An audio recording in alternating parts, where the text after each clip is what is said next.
Staf Umum Iran menerbitkan laporan awal tentang penyebab jatuhnya helikopter yang membawa Presiden Ebrahim Raisi pada Sabtu 19 Mei 2024.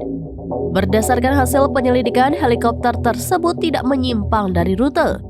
Laporan ini diterbitkan Staf Umum Iran pada Kamis 23 Mei 2024 malam.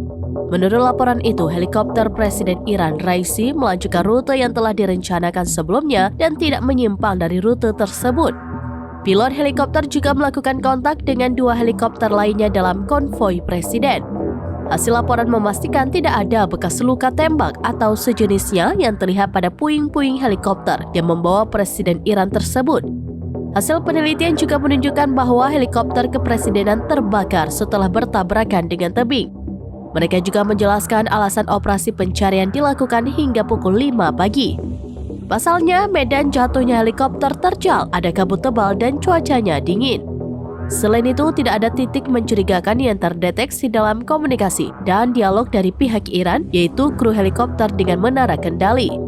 Pihaknya masih akan mendalami dokumen terkait kecelakaan tersebut yang disebut membutuhkan waktu lama.